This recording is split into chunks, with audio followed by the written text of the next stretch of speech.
not your typical tiredness. It's a nervous system response. And it feels like my whole body and my brain can just shut down at the drop of a hat. And like a battery just going from 100% to zero in a couple of seconds. And there's 100 different parties going on. And then there's serious stuff going on. And then my body goes, nope. It's scary to think back at what I was like, because in the end, I'd had quite a big argument with my landlady because I was struggling to pay my rent. And I thought that I was going to lose everything. And that's when I had planned to. Hello, it's your leadership coach, Estelle Read, and host of Optimising Leader Brilliance, the place for calm, confident, and strategic leadership. Stay tuned to the end for a mini coaching and reflective practice. Find out more about my services by heading over to estelleread.com. In today's episode, you're going to get 3 big light bulb moments. Why your past doesn't have to define your future. How moving from surviving to truly thriving is a deliberate and learnable journey. And why the workplace may be one of the most overlooked places for mental health transformation. My guest today is Laura Iles, a mental health speaker at Surviving to Thriving, and a former HR professional who has turned her own lived experience into a powerful mission to help others. Laura brings a rare combination of corporate credibility and raw personal honesty, and today she's going to take us somewhere real. There is a content warning for this episode because it contains discussions of suicide and sexual abuse. Please take care of yourself. If these topics are difficult for you, the Samaritans are available 24/7 on 116 123. And remember that you're not alone. So welcome, Laura. So I was saying earlier that this is a full circle moment for me, because when we first met, so it's back 2018-ish, running a leadership development program, I'd set you all off on a task. You were reflecting on how you were going to, all develop as a leadership team. What was the one step that you were going to take within the next 24 hours? So this is about getting over procrastination. And I was sat there while you were all working on your activities in your coaching pairs. And I was thinking, oh my God, I feel like a complete hypocrite because I am totally procrastinating over writing a book. And so in that moment, I thought, right, that's what, I need to move this goal on. And I messaged my book coach, and the rest, as we say, is history. So that was the start of a new career trajectory for me. And the reason it's a full circle moment is because I've got you here, about to talk about your new direction. So I'm writing a book. Yes, exactly. I couldn't believe you slipped that in before. So we've got loads to unpack. I know. So let's just, to begin with, so we can get a flavour of who you are. What does your typical day look like? I bet you don't have a typical day either, do you? I do not have a typical day. Absolutely not. First of all, I never know how I'm going to be feeling every time I wake up, every single day, because of chronic illness. So quite often I've learnt to plan ahead and not plan too much into a day, but have to be very, very flexible with my plans just in case. But the constant and what keeps me going through everything is the horses and the dogs. So I've got the 2 rescue hounds, Eric and Soli, and I'm about to have 3 horses again. I just keep collecting them. And I have the horses a couple of villages away, and myself and my friend rent the most incredible fields, and it's just us. and we don't even see each other every day.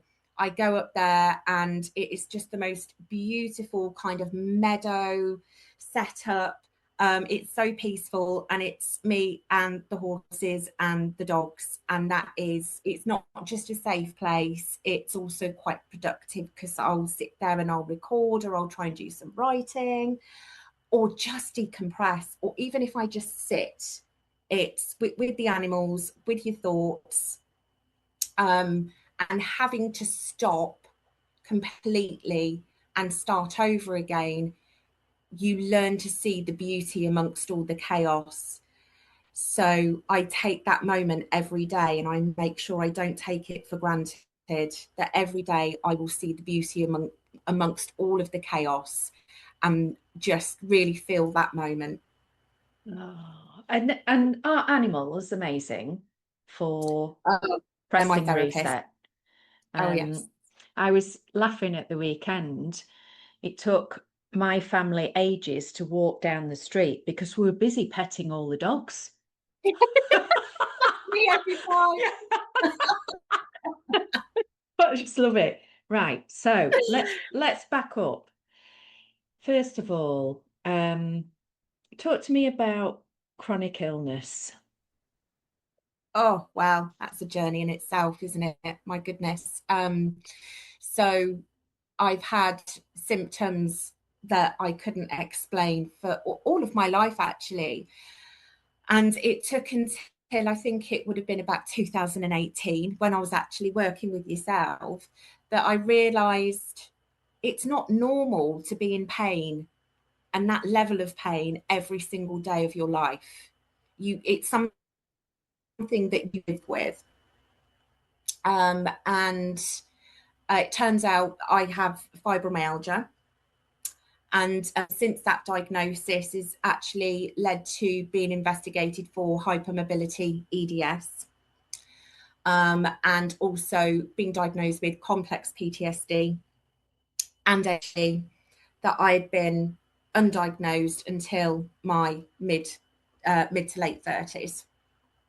Oh, gosh, it's such a lot. So how do all of those conditions, what impact has that had on you? Wow. I can tell you, it is absolutely exhausting.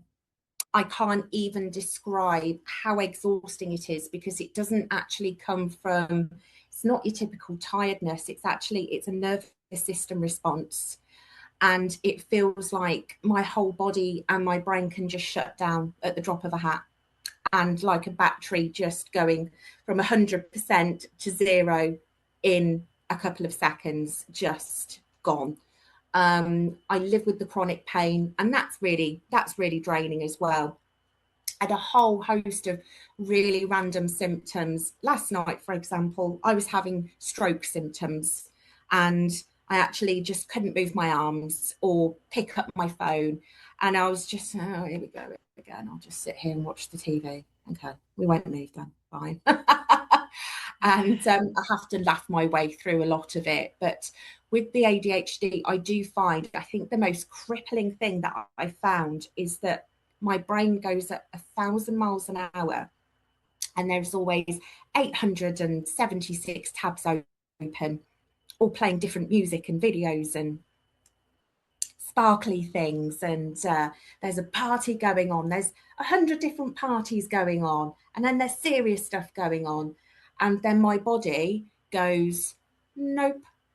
So I've got a brain that doesn't shut off and is just spiraling constantly and racing constantly, and a body that goes, absolutely not.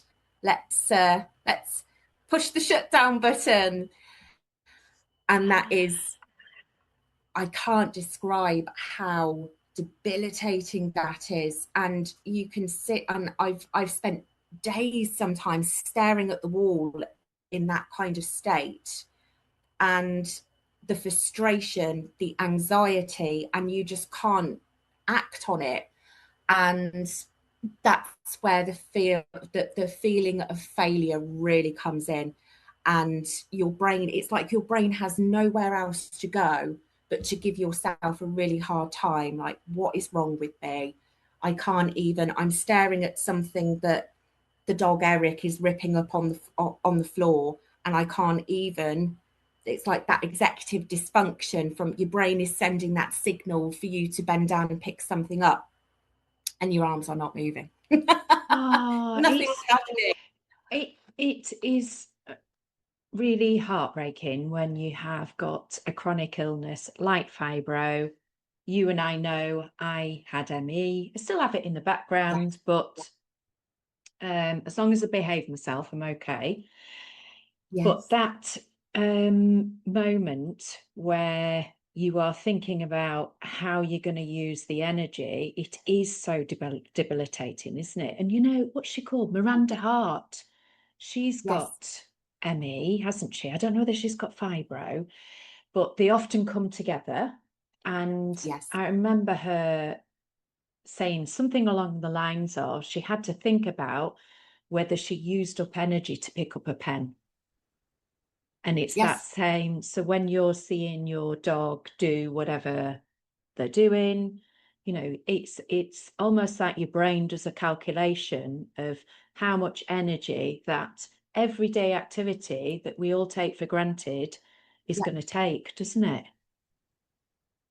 Oh, yeah, like having a shower or brushing your teeth before bed, things like that. And I was saying to a friend the other day when she was sort of saying, oh, I know somebody who jokes about having ADHD. They're self-diagnosed ADHD, and they were laughing about it. And in her head, she was thinking, until you've actually had to have a half an hour conversation internally, trying to convince yourself to get up and brush your teeth before you go to bed, yeah, you're not getting it. It is so debilitating. And just the most simple things like being able to walk to the bathroom or walk to the kitchen and boil a kettle.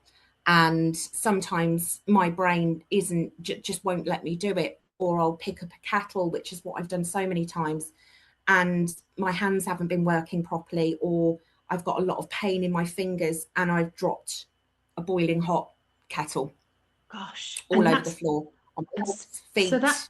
Oh, yeah. so that's the combination of ADHD and fibro. Is that just so I'm Yes. clear? It's Yeah, hard and to help them on a regular basis. They all just seem to, everything just seems to merge at the moment. I've always thought the beauty of having all that is quite often if I get a huge dopamine rush with the ADHD, or I get and all of a sudden a shot of adrenaline, I'm like, woo, I'm on fire. Off I go. And a lot of the time I get that when I have to go and look after the horses, because for me, they're my dependents. I don't have children.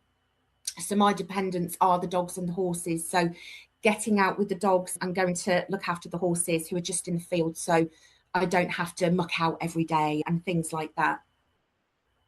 That really helps. Or I might get excited about doing something, and that will really drive me, and I'll go, right, I've made it out and I've been able to do something, because you get that shot of adrenaline. And but when that isn't there, it is very, very hard to function. yeah, it is. And Even just that there's this meme that I absolutely love, and I think it says something like, dear anxiety, um, just remember that you were created to keep me safe from a tiger that might be over there, not from sending a 3-line email.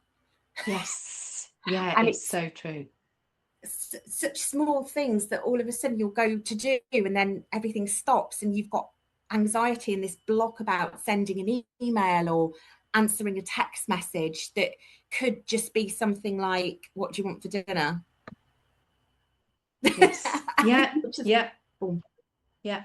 gone. So let's go back a step, and just thinking about how you end up in this position with these conditions. So what's your origin story? What childhood events connect to the work that you do today? There's a And lot. and um also your conditions that you're managing. Yes, so it took me a long time to realise, and obviously it wasn't till my mid to late 30s that I realised that I had these conditions, and it all comes from suppressed trauma. Yeah. And there was a lot of trauma, some that I was aware of. My biggest traumas I was not actually aware of that, or fully aware of, because my brain had closed them down and shut them out to protect me. Yeah. And also I'd shut them out as well. And I couldn't revisit them um, until my mum had passed away, because it would have killed her. Oh. So it's really interesting how trauma impacts the brain as a child and keeps you safe, but other people safe potentially as well. That I'm going to block that out, so it's not going to destroy you and obviously the people around you. Can you do a little thing to help me out? And that's to simply hit subscribe or the follow button now, wherever it is that you're listening. So that's maybe on YouTube, Spotify, or Apple, because that will help the podcast get found by other people. And that then enables us to keep going because we continue to keep growing. What would be 5-star amazing though is if you could also leave a review. I really appreciate it. Thanks for your support. So yes, there was a lot of trauma that I had as a child, and then going into adulthood, repeated situations, repeated sort of traumas, complex grief, bereavement, bullying, um, controlling and violent relationships. And I did not stop to deal with any of it, because I've grown up having to be very, very independent. And of course, having horses all of my life, knowing that horses aren't cheap and I have to work to keep horses, stopping was never an option. And I have burnt out so many times. 28 years old, I was diagnosed with a TIA, and they put that down to stress and burnout. And I'd not long been in a role. It was my first official appointment on a senior leadership team at a manufacturing company as a HR manager. I wasn't going to stop. Absolutely not. Stopping just was not. Stopping was not an option. But it's And so interesting piecing all of these traumas together, and it's like it's all been building up to the childhood sexual abuse by my father, okay. and then it coming out about his friend, that involvement as well. And as traumatic as it is, throughout my life it has been blocked out, but knowing it and understanding it has now been free. It's so freeing because it has made sense, and the way the brain has blocked it out, but how your nervous system then deals with it as well, and unresolved trauma can actually put you in similar situations as an adult. Okay, There's so many connections. so connect the dots for me. So, I mean, the first thing as well, we were talking about the body doesn't lie. So Yes, at it keeps score. some, yes, exactly. And so at some unconscious level, your brain was letting your body know that there was trauma, but there was another part that was protecting both you and your mum from that Yes. trauma. And probably the behavioral coping strategy to deal with that was not to stop, which results in burnout.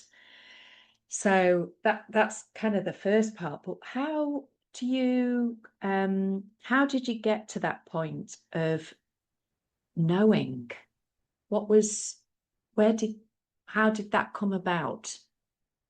Really interestingly, it was a Netflix show a couple of years ago called Baby Reindeer, Yes. and I loved it. And it wasn't the stalking storyline; it was the sexual abuse and sexual assault storyline.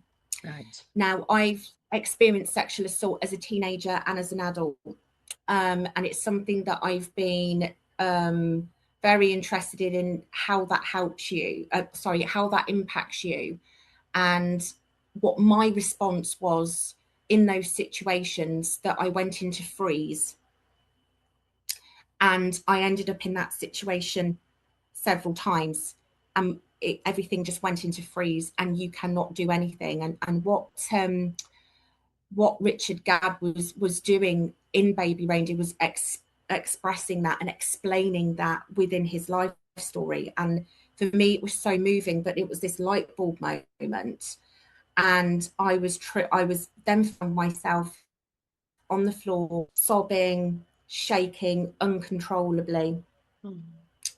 Luckily at the time I was actually seeing a therapist who was brilliant, and I had a session with him a couple of days later, and he said, talk me through things you heard around that age where you think something may have happened that doesn't make sense. And it all came out. Yeah. It all came out, and it was so freeing, because my dad was a paedophile. He was arrested several years before he died, and he died about 18 years ago now. When he came out, I had to go and use his computer because it was that long ago. I had to print off a CV to actually take into a recruitment agency and physically hand it over. How things have moved on. Yeah. And I don't know what made me look in a certain file that day, but I then found the images, indecent images, and yeah, I didn't even, do you know what? I didn't even have to think about it. I reported him to the police, and he got sent down again, because I was just like, you need to be off the streets. Yeah. And you need help. You seriously need help. And it was actually because you actually introduced me to the havening techniques, which have actually really worked in, I don't get flashes of those images anymore. Which made a huge difference to my life, because nobody wants that ingrained in their brains. No, not at So all. havening is, and that's something I recommend to so many people who've who've seen things that you cannot unsee, and they come back on a regular basis, because living with that, and being too scared to go to sleep at night or close your eyes because of what is flashing back at you, nobody should have to live like that, and that is seriously debilitating. And I knew my dad, I knew my father was a paedophile, and so many people would ask me, did he ever do anything to you? And I couldn't say yes, I couldn't say no, I just couldn't go there. Yeah. And it was safer for everybody, because I had to hold on to that he was arrested and charged and would be going to court, and he told me I couldn't tell anybody. And he, the first time, I was still living with him, because my mum had left him for her boss, who she'd been having an affair with for quite a long time. So I was dealing with those kind of abandonment issues. Gosh, That what a mum had lot. gone. Yeah. I was not getting on with her new partner. So I was left in a situation with dad. Turns out he's a paedophile. And then I'm like, oh, where do I go from here? Yeah. Which was quite difficult. So I just don't think that my brain could go, oh, and by the way, he did this with a friend and with somebody else. And yeah, Yeah. I don't think I actually would have been able to do that. So I continued with my career in HR, so over 20 years in senior HR Yeah. roles, some international, and I just put all of my energy into that, which is why I've never stopped with the burnout, because that was my identity. Yeah. So very much my identity was, I'm a professional, I earn decent money, and I'm really strong because none of that's impacted me. And look at what I'm doing. Yeah. And Gosh. actually, the strongest thing and the hardest thing to do is go, I need to stop and I need to deal with this, because that is a pretty traumatic situation to be in. And I mean, you know from working with me that I worked very, very hard and I put everybody else first. So everybody had access to therapy, everybody had access to developmental coaching, and everybody else's development was a priority. And obviously, some of the guys that I was working with at the time were amazing and used to go, Laura, but what about you? And no, no, no, I'm not a priority. As long as you guys are all right, you know, you're the workforce, you come first. I'll do. But then I was in a relationship that was wrong, that was stifling me. I was so, so, so trapped. And then my mum died very unexpectedly. And myself and my mum had been on an incredible journey of abandonment, all of these issues. She lied a lot to protect me, white lies, but to try and protect me, to try and protect her. She was trapped, putting things together. She was a victim of that abuse as well. Yeah. And she was living with that. And it's so hard, but she did become my best friend. So we're at the point where my mum is my best friend and the most important person in my life, and she's the one that I'm going to then say, Mum, I need to leave my partner. I need help. So a week later, my mum had died. So Gosh. again, pulled with grief, and my myalgia symptoms were just getting worse and worse. And this was just such a build up into trying to make big life changes when you're trying to live with grief. And going back to my dad actually died in prison. Reported him to the police. Um, he got sent to prison. He died in prison. I didn't know whether I was allowed to grieve or not, and I didn't know whether I wanted to grieve or not. Then finding myself in a position where I've lost both mum and dad, hit me very, very differently. And then I decided to leave my partner of 8 years and move back to my hometown and start life all over again. Gosh. You could be on Davina McCall's Begin Again with that Yes. story. Yeah. That is just incredible. And so the first thing is, you know what is fascinating? So many HR professionals say, I'm not a priority, workforce first. Of course. And I Yes. hear that time and time again. So at what point did you go, right, now I am a priority? Was it your body that stopped you, or was it the mind that stopped you? What was that turning point, and how did you pivot to where you are now as a mental health speaker and doing what you're doing now? I actually got made redundant. Isn't the Yeah, universe it was funny? redundancy. And it was a really good thing. And it was obviously literally more than halving the HR team. And there was there was one role, it was a HR manager role left that I could have applied for, which was, it would be grade, and it wasn't the role that I wanted. And I said, no, I'm not applying for it. I'll take redundancy. And I was so excited because I was about to turn 40. I was about to turn 40, and I was like, this is it. This was so meant to be. And in the leading up to that, I and our team had made around 100 redundancies, and two close colleagues during that time died suddenly during that process at work. Oh my goodness.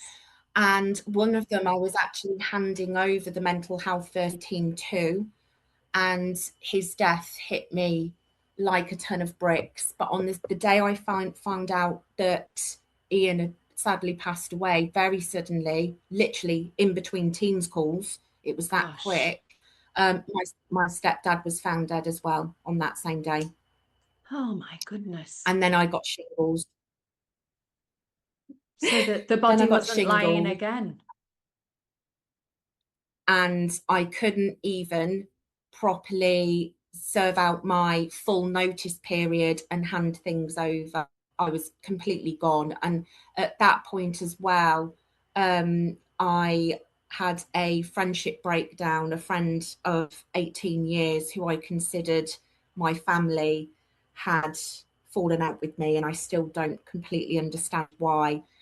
That was a huge blow to me as well. So my 40th birthday, I just felt broken, and I tried so hard to keep going, but the job market changed so significantly at that point. So we're talking February 2025.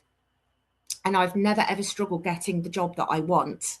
You know, I manifest that, I go out, I get it, I smash it. And it was rejection after rejection. It was processes. One role, it was for a senior HR business partner. I was in the process for over 3 months. Wow. There were 6 stages at some companies, and I've never been treated so poorly by prospective employers as a candidate. Gosh. Recruiters were ghosting me, and it was so hard. And I had a 3-month contract in the middle of last year, which I did, which wasn't the right situation for me. And then I went back to applying. I was at home. My symptoms were getting worse and worse. It was the feeling of being a failure. I felt like such a failure, and I couldn't get myself out of that. And I wasn't talking to people. I wasn't communicating with my friends about it. I was seeing somebody who was lovely, but not right for me. And again, I felt that being in that relationship was, again, another failed relationship. And it got to the stage where I could not pick myself up anymore. I just couldn't do it. I broke. I'd had then off the back that friendship coming to an end. Other friendships came to an end because of that. And I was so lost. I was so broken. I felt like I couldn't reach out to. There were so many people still there for me, but I felt so much shame. I felt like my whole identity had been ripped away from me. And I was the person that people would come to for advice or say, Laura, I'm struggling with my mental health. We go to Laura. Laura's an empath. Laura understands. Laura can see the big picture, break it down, and help us understand how we're feeling and how to move on. And it's scary to think back at what I was like, because in the end, I'd had quite a big argument with my landlady because I was struggling to pay my rent. And I thought that I was going to lose everything. And that's when I had planned to take my own life, which is incredibly scary for me because I am trained in suicide crisis management. Yeah. And I understand so much about how it can take hold of you and the changes in you and what that does to you. So for me, that's just living proof that nobody is safe from being so down that you start to have those idealizations and those ideas, visions, and that it is actually so common for people to go, I do not want to be alive right now. I don't want to be here. Yes. And we're all too scared to say it out loud. We're all far too scared. And it was because I sent my final wishes to my best friend that she then picked up the phone and starts screaming at me and effing and blinding at me. And I was like, oh, okay, yeah, all right, I won't do that then. And I realised that the hurt that I would leave behind, and I've always known that I've got this higher purpose that I need to fulfill. And it just started then to become more and more apparent. I was getting signs, I was getting a little bit of energy back. I started to reach out to more friends to tell them what was going on. And they all said, you've got this, we're rooting for you. And what is Stop that? going out. Sorry. It's the advocacy. It is my voice. And I've been silenced for years and years and years. And even though that I'm the loudest person that people who know me have ever met, I thought, no, I'm going to heal out loud now, because for people to see the person that has helped them with their mental health and has helped them through a lot of difficult situations. And a lot of people have said, wow, you're so strong. You are really resilient. You're so strong. You're so incredibly confident. You can achieve whatever. You just go for it.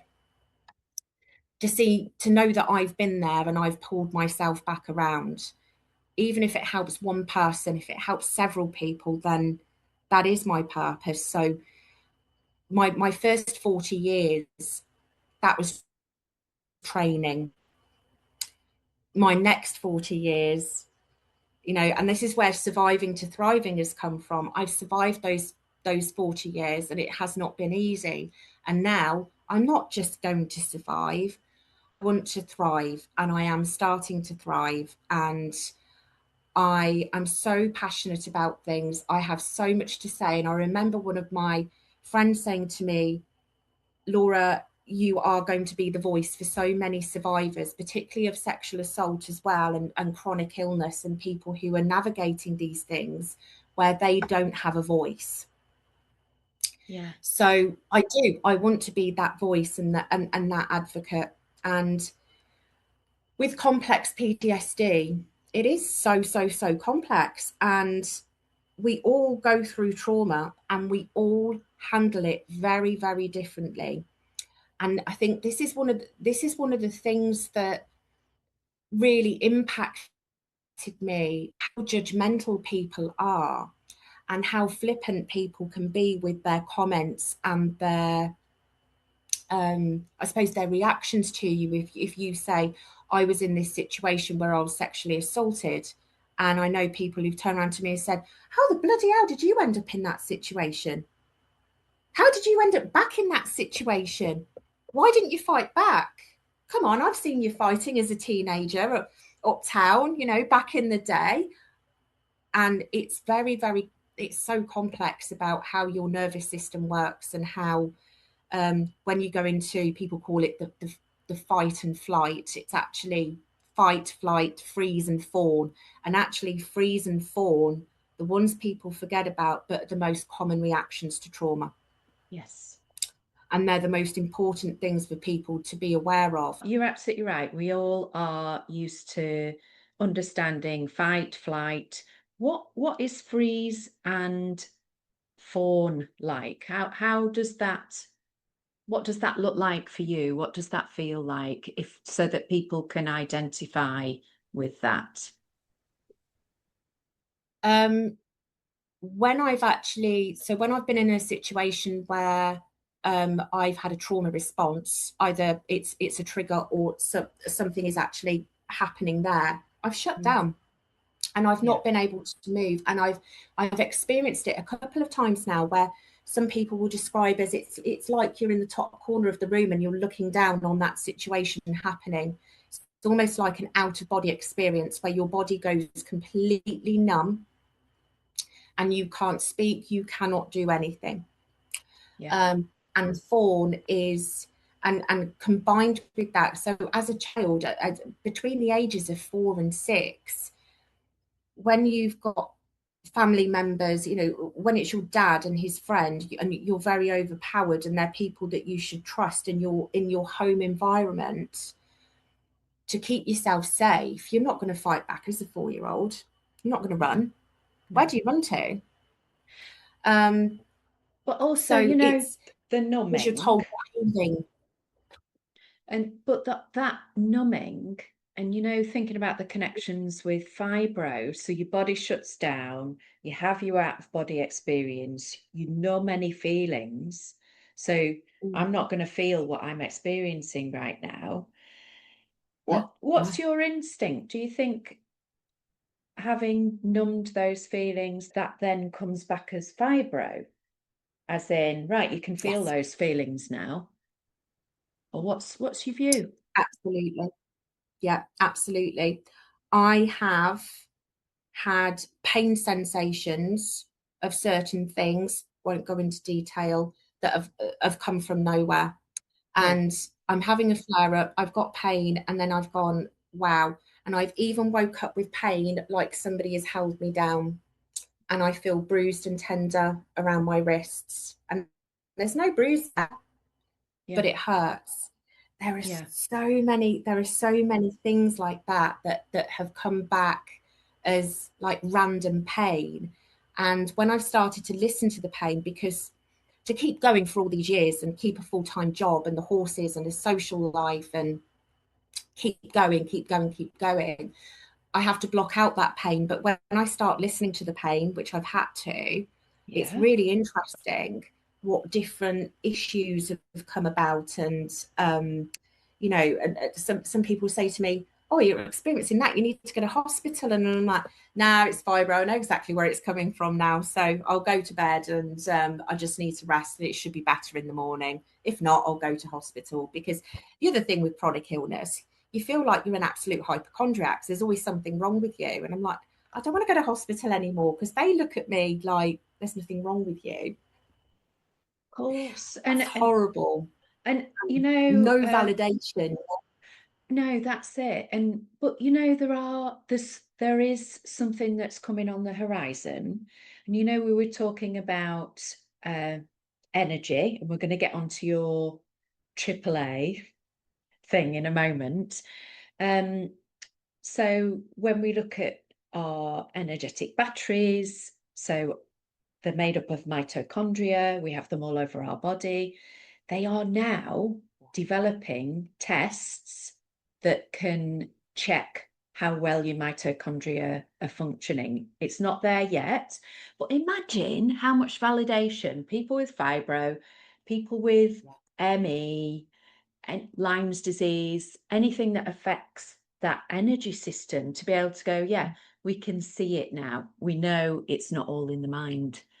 So tell us about your system. You do tell us the AAA system of yours, how you Yeah. heal and recover. So the AAA model, one of the things that comes from years of training leadership and focusing on leadership development within my role, and reminding myself of those models, reminding myself of how passionate I was within my career, and what I was doing, and training was just my biggest passion, as you know, and the coaching. And so I thought, do you know what? I've got this whole toolkit ingrained in here, and I need to tap into that. So by doing that, I thought of some things, and then I was putting down these words, and I was like, oh, those three things begin with A, AAA. And I thought of the AAA battery, and my body or my nervous system is like a rechargeable AAA battery that is completely and utterly faulty. So sometimes sparks will fly and amazing things happen, and we're 100 miles an hour, and it's so vibrant and creative, and it's a big show, and it's a performance, it's great. And you can go from that to dead, completely ran out of energy, no energy. And there's not just one charger to recharge this faulty AAA battery. There's about 900 different ways that you can recharge that, and you have to get very good at identifying how to charge that in that moment. And getting the right charger is really, really important. And that is why it is so important to have a diagnosis, learn about it and understand it, and have your coping mechanisms, and know in that moment, what do you need? Do I need to push through the fatigue and get out in the field and get to my safe place and have that peace? Or do I need to go to bed? Do I need to have a bath? can I push through this and go and do something that's going to give me a really good sense of well-being, make all the difference, be outside in the countryside. And I live on a farm, so sometimes if I have to walk with a stick, I can get a little bit up the drive and see the ponies that are kept here at home, and that makes a huge difference. Or sometimes it's game over, you can't do anything today, you have to go to bed and not do anything. And it is really hard, but you have to listen to your body, because when I haven't listened and I've carried on, I've got worse, and I've ended up falling over. My knees will buckle. I've fallen over so many times and hit my head. And I have a patch on my wall that I joke about trying to get out of bed in the morning if it's one of those mornings and I fall into the wall, and if I don't put my hands out in time, will headbutt the wall. And that's that reminder of get out of bed properly, take your time, listen to how you're feeling, know when to rest and when to push through in a positive way. It is so important, because otherwise that battery will go and there's no coming back. What for you, how do you listen to your body? Because it can be a confusing thing, can't it, sometimes? Because, and I know exactly what you're referring to, as in, do I push through or do I conserve? You know, when I was recovering, I was taught to bounce the boundaries. So sometimes the temptation can be, oh, I've got, you're talking sparks will fly. And so we've got this waft of energy and we go off and we use it all, but then we crash. So how do you listen to your body? What are the clues and how do you know what to do when? That's a really good question. And I struggle to answer it, because it's very much on instinct. Yeah. It's on instinct. And over the years, I've had to really listen to my instincts and my gut feeling. And what is a good thing about being a survivor of trauma, especially childhood trauma, is when you live practically your whole life in survival mode in your nervous system, you learn at a very, very young age to recognize shifts in energy, people's tones, the energy power shifts, in energy, people coming into the room. You are mapping your problem solving at the dinner table before you're even 7 years old, and you don't realize that you're doing that. And that gives you an incredible skill set based on those instincts. Quantifying them is another thing, but it's something that I've brought to a lot of businesses with my instincts, and having very much a calibrated brain that goes, I recognize that instantly. Fancy a chat? Or maybe you're interested in the Optimized Leader Program Next Level. You can book a free 15-minute call. See the link on screen or in my show notes. I can connect the dots instantly. Now, how do I explain it to everybody? Because I can't say, I can't say it's a feeling. I know, but again, what's fascinating is, because again, I was thinking, you've had your first 40 years career in HR, and I was connecting the dots with, well, how did you get into HR in the first place? What you've just said makes perfect sense, because you're able to map what's going around the table. And then we've got this second phase, which is coming up. And also what we know about you is you've been strong all this time. So you've suppressed feelings, you've suppressed what's going on with your body, but you got to a point where you started to listen again. So what was different, would you say? Are you using those mapping skills that you were selflessly using out there around that table to now maybe the focus being internally? What is it, do you think?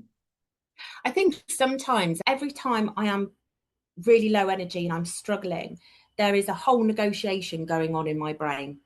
And during those negotiations, sometimes I do find it quite easy that I will stand up and I will start to do something and I'll go, okay, that's fine. Or I start with something very small and start to build up. When nothing happens and I start getting upset and then the pain gets worse when I get upset, then I know, do not try and push through. And it's also about safety as well. So yesterday I was not good and I drove to uni yesterday in Birmingham. So for me, that's an hour with a flat tire because ADHD stops me from going to Quick Fit and getting a new tire. So I just pump it up and hope for the best. And I had to come home early and I had to stop at the services on the way home. And when I got home, I was just not good at all and feeling really poorly yesterday. That wasn't safe. That was not the time to push through and go, I'm getting to university, I'm going. So again, it's trying to put things into perspective as well. So my friend who I share the field with, there are times where she'll go, don't try and drive, it's too dangerous, stay at home, I'll sort the horses. And So I am very, very lucky. So what would have been, if you were to rewind the tape yesterday, and I'm thinking about leaders out there listening, looking for clues, also listening to the body, on reflection, what was the clue not to push through? I think the fact that I had quite bad vertigo Okay. and had struggled to actually get in and out the shower. Yeah. And was quite wobbly in the car going to the garage to pump my tyre up. Yeah. But the biggest clue for me was actually getting to the petrol station and the air machine being out of order. Yeah. That was a universal sign. You're not going. We're blocking the path, Laura. You're not going. I think when we do, I think we all have to find a point to get off the merry-go-round of life sometimes and actually try and connect our minds with our bodies and how we feel and listen to our gut feelings and listen to our instincts.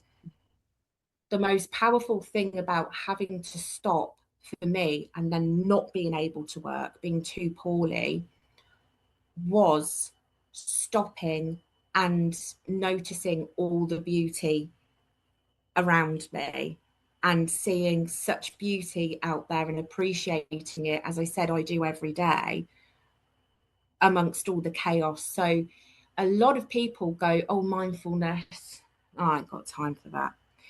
It isn't, it's not a luxury, it's a necessity, especially when you are in such a responsible role and you have a lot of pressure.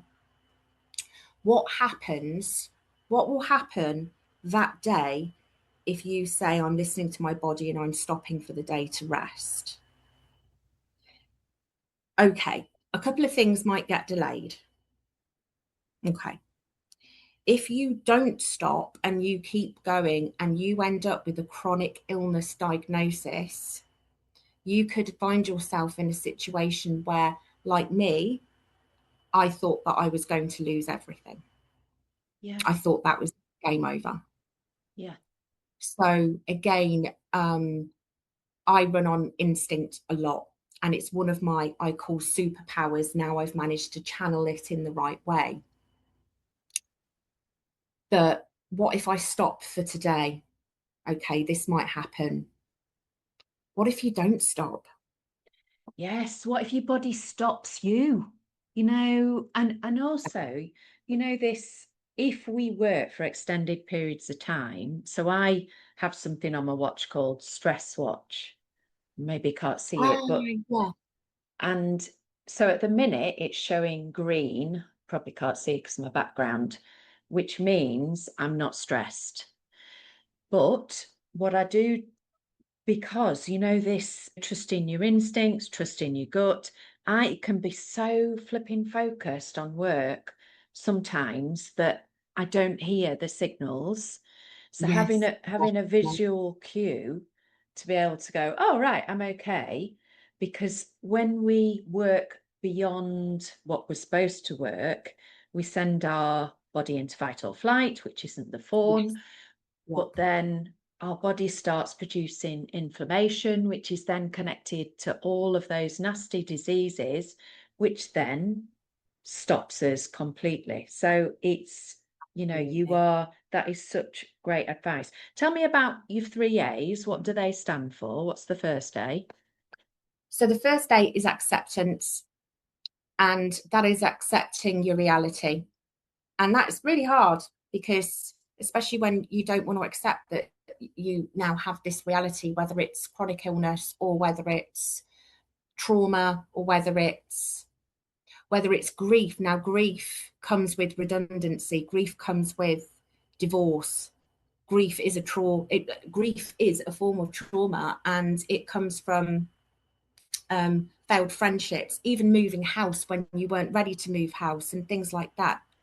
But particularly, I've seen it a lot, obviously, in my career with redundancies and job losses and things like that. And obviously, the way AI is going at the moment, which is a whole other podcast, isn't it? About It is. how it is taking a lot of jobs. And it's a scary world that we live in. And I think that the more that we accept how we feel about things, it doesn't matter if it's a diagnosis or not, or a huge kind of trauma, but we need to accept the reality to then be able to move forward and live a new normal. Even if we don't like that new normal, what's the other option? Go to bed and not get out of bed again?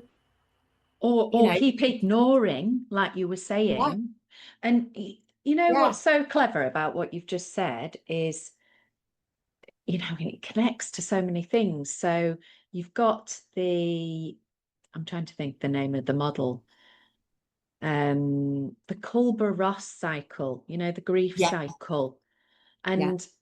And, grief is just endings, isn't it? So you've mentioned jobs, you've mentioned, it might be identity, divorce, whatever it is. They all represent endings. And the longer we Mm. stay stuck in that denial, the longer we prevent ourselves growing from Oh, that of course. problem. Yeah, So yeah, that is so clever, Laura. yeah. So, It's understanding what is going on. I mean, as I said before, every single day for 40 years, I've been saying, what the bleep is wrong with me? And then finally knowing, that's what was wrong with me. Okay, what are my needs now? yes. Everything, all these patterns that I felt that I couldn't change and that were really destructive, I can now change. I know what my needs are now, because then the next one is accountability.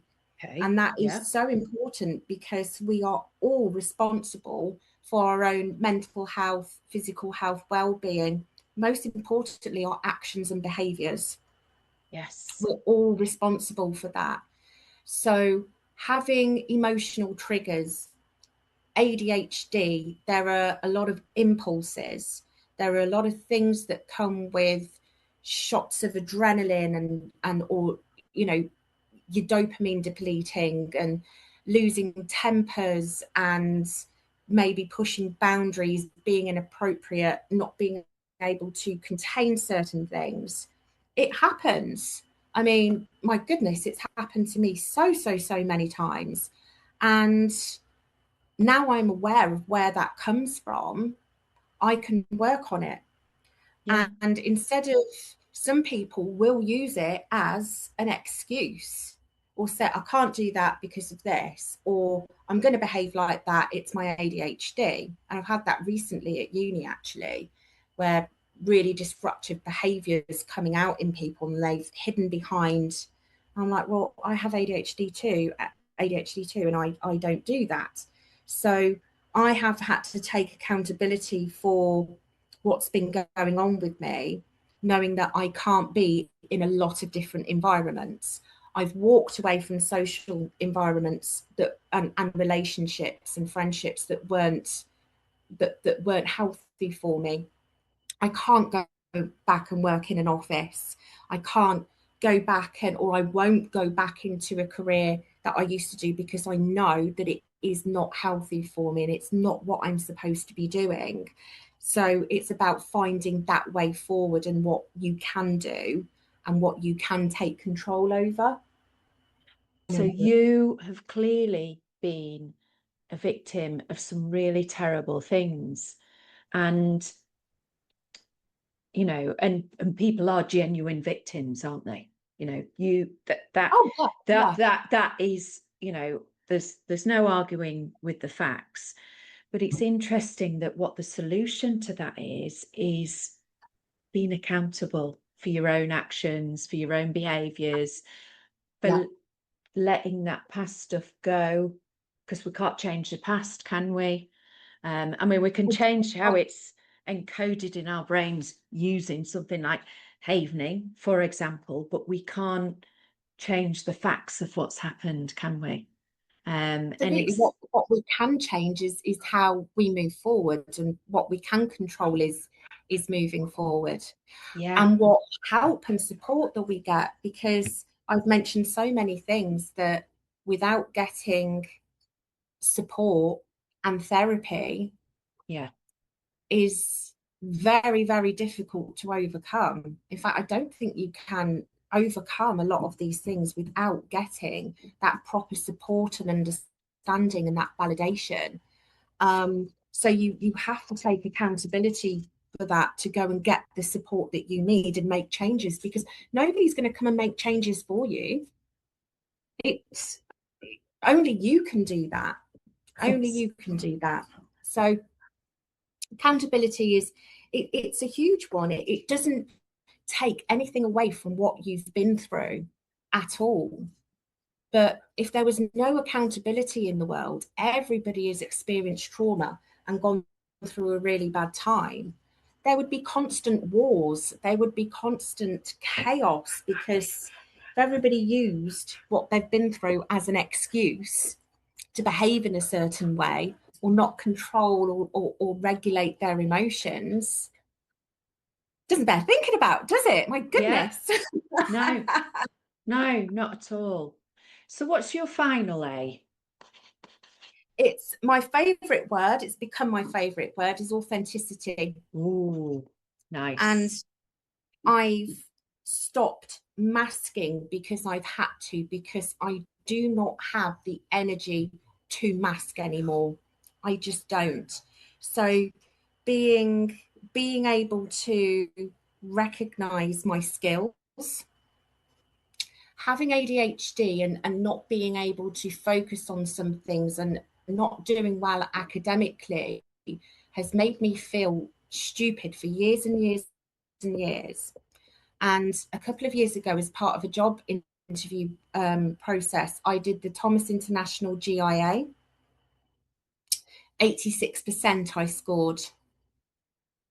And I was so shocked. And they said, you've actually got the highest in the company. That I was, whoa, okay. Maybe I'm not stupid then. Quite liking this. So, but then recognizing my intelligence, how it's applied. It's not academia. I've just started my psychology degree. I will finally become a psychologist. Amazing. But it's about going back to what I was saying about how I was trained when I was younger in those survival strategies at such a young age, to recognize patterns, problems, keep myself safe. I've had to do that. So to be able to do those tests and just get it and see it straight away and do it really, really quickly just really demonstrated that, I think. So I am an empath. And I can process when I see really complex behavior from other people. I can process that really, really quickly and be able to go, that's happening for a reason, and separate the behavior from the person. And be able to recognize things going on, see trauma in other people and see things in other people and help them solve problems, particularly in businesses as well, being able to go in and observe a team and be able to go, I can see what's going on here, and I can really see what's going on, and you can see the bigger picture. And there's a lot of creativity there as well. So, and the ability to still have a very, very, very dark sense of humor, but I do have a very big sense of humor after everything as well. And I don't think that you should apologize ever for being you. And it's been so freeing finding my people and my tribe, knowing who my real friends are, discovering new relationships, and finally feeling emotionally safe and feeling loved for who I am as a person, not because what I did for a living or the money that I earned or status or anything like that. So I am embracing my authenticity now to move forward and be an advocate for people who are struggling and raise awareness wherever I can with mental health and how it does impact us. And the most important thing as well is people think that it is such a scary topic. And I've worked with so many leaders in SMEs who've gone, I don't understand that. I'm scared of saying the wrong thing. It's like, well, don't say the wrong thing then. All you have to say is, I'm here. It's okay. You're safe. I'm listening. I'm here for Yes. you. We can Yes. all say that at the right moment. When you're honest with somebody about what you're struggling with, we don't need somebody to fix us. We don't need somebody to tell us what to do. We want somebody to listen, not to respond, but to listen. And even if they don't understand, to say, I'm proud of you. I'm here for you. You've got this. Yes.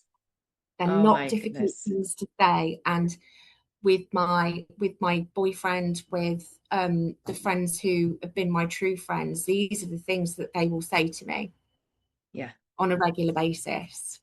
And that's what has helped me so much when I feel safe and I feel validated. And like last night, I said I was so poorly, and Tom said, I'm here. You don't need to do anything. You don't need to worry. I'm here. Just rest. Oh. There was no fixing. There was no shaming. There was no, oh, I suppose I better go and do that then if you can't do it, which is what I've had previously, which makes you feel an even bigger failure. Yeah. So there are some really simple things that we can all do to change how we react to people who are really struggling. And it is not difficult at all. It's not scary. Really, really isn't. Amazing how much we are afraid of emotions, isn't it? Yes, yeah. Particularly in a business context. Oh, yes. And, you know, you'll have experienced it when you were working in HR, you know, either dealing with a performance issue, somebody breaking down, all those kinds of things. So if you were to give 3 practical, actionable tips that you could recommend, what would they be? Listen. Yeah. Listen to understand, not to respond. Great. So that's one. And validate. Yeah. I see it so many times where somebody's gone, but that's not that, but that didn't happen though. Why are you feeling like that? Okay, but that didn't happen. Or, well, that's not that bad. Or here's an excuse as to why that manager may have made you feel like that. It's no, accept that somebody is feeling the way. You don't have to agree with it or not, but just validate them that, yeah, you're not feeling great about that. You're struggling. Okay. Yeah. And then the last one would be to provide that. Providing support does not mean solving a problem. It's actually, in these situations, it's about reassurance. Because when somebody is struggling, particularly in the business world, in the workplace, when you're struggling, your biggest fear is losing your job or having your manager think less of you, being seen as not being good at your job because you are feeling something that you are struggling with, or you're going through something, or there's an environment that isn't working for you. We all experience that. There's no such thing as work is work, home is home. We're all humans. It's all interlinked. So just being a human and recognizing that, and just that reassurance, like, it's okay. Thank you for being so honest. Right, let's make a plan to deal with it. You don't need to be a counsellor, but to be met with, because I've been met with it. I remember trying to be honest about, it's actually my dad had just been arrested. So I was 19 and I was working in distribution, and I sat down in my office and I got teary and I hadn't told a soul. And the general manager of that big distribution centre came marching into my office, saw me welling up, and she said to me, word for word, what's wrong with you? Are you man enough for this job?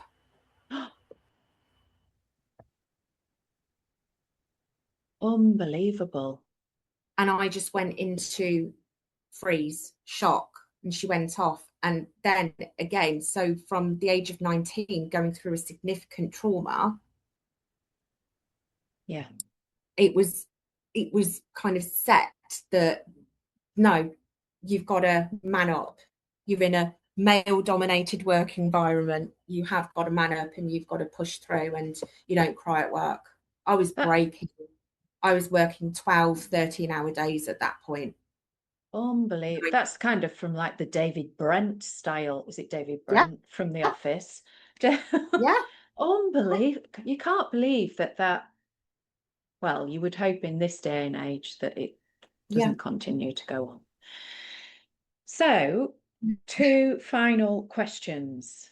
So, in true tradition, the previous guest, Marja Fox, has left you this question. So what strange, surprising part of your past are you bringing into your everyday world today that nobody really knows about? I have started to talk about it, but a lot of people probably who don't know me won't know. I think one of the things that has really, really hit home to me was a situation where I knew that a friend was being sexually abused in a religious group, and I spoke up, and my mum was shot down and I was shot down by this girl's parents. They didn't believe her. And because when I was 6, my dad told me that I was getting really fat and I was disgusting. And that's when the sexual abuse stopped. So in my mind, I actually put myself in situations to protect my friend. So I was probably about 9 years old, I think, and she was 10. I put myself in a situation where she wouldn't be alone with him, that I would be, because I was convinced that he wouldn't do anything to me because I was fat. So it's something that stays with me every single day, and wherever I can, I always say to people who have children, listen and believe them. Believe them. Yeah. Don't be in a situation where your children or any loved one is trying to ask for help and you're shutting them down. And I recognize this with everybody now, that means something to me, that I really try and look out for those signs when somebody needs help, and I will always listen and validate and believe them. It is the worst thing in the world, and I know that she would be incredibly scarred from what happened. I'm scarred from that happening. My mum was scarred from that happening. We knew what was going on and we were powerless to do anything about it.